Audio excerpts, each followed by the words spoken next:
Alexei Navalny mi nga xam ne moo nekkoon le principal opposant de Vladimir Poutine te ñu tegoon ko loxo lu jege ñaari at a ngi nii dañoon ko ci kaso bi te mu faatu démb ci ay circonstances yoo xam ne ba léegi leeragul ñi ngi wéy di leen toppal ay mbiram faatam gi nag am na ay doy waar yu topp yoo xam ne yéeme na ab kooram muy ab néewam ba léegi ay mbokkam mën a gun cee jot waajuram bu jigéen ñëw na ca prison ba ànd ak avocat Alexei Navalny mi bi mu dikkee ci prison bi itam garde pénitentiaire jox nañ ko këyit guy wane ne doomam faatu na ne ko itam demal ca morgue ba nekk ci ville ba fala sa doom ji nekk bu demee ca morgue ba itam bi mu wootee téléphone ci téléphone bi ñu def ci buntu bi mu wootee nee nañ ko yow yaa juróom-ñaareelu nit bu ñuy woo di ñu laaj kooru kii di Alexei Navalny moom ab kooram nekku fi nekk lu doy waar loo xam ne ñoom ñu ngi koy naqarlu ñoo ma bokkal ay parti politique itam ñu ngi koy naqarlu ne daal ñoom li ñu gëm mooy ñiy faat Alexei Navalny tak du ñenn ñu dul Vladimir Poutine ak ñi mu àndal ñoo jël koor bi bëgg a nëbb circonstances yi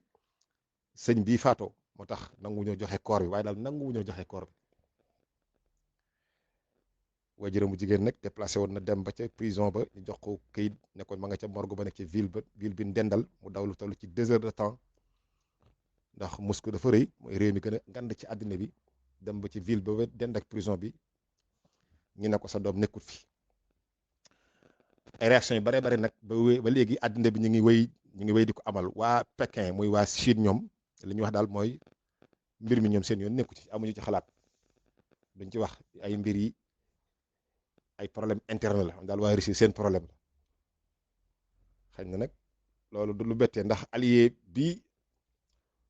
dox ci seen diggante muy waa Russie ak waa Chine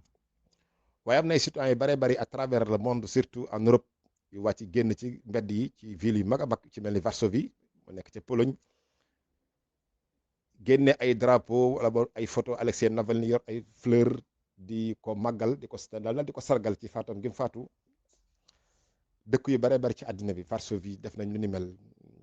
Erevan capitalu Arménie Belgrade ca Serbie Londres ca Royaume-Uni Paris ca France ak Vilnius nekk ca Lituanie ak yeneen dëkk yu bare bari ci mel ni Bruxelles ci mel ni Lisbonne ca Portugal Barcelone Munich ca Allemagne ak Oslo muy capitalu Norvège dëkk yooyu yëpp tey jii ñu bare bari génn nañ ca mbedd ya di sargal kii di Alexei Navalny ambassadeur bu Russie nekk ca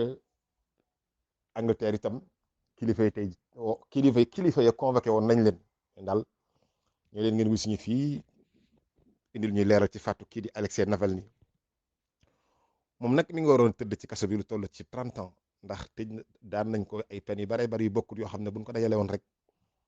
tey jigee 30 ans yoo xamante ni waroon na ko tëdd ci kaso bi waaye daal moom mooy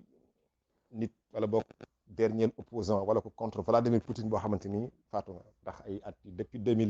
depuis les années 2000 ba léegi ay opposants ay journalistes ay activistes ñëpp rek dañuy faatu ci ay circonstances yu doy waar ci réew moom nga xam ne mooy réewum Russie Vladimir Poutine téye ko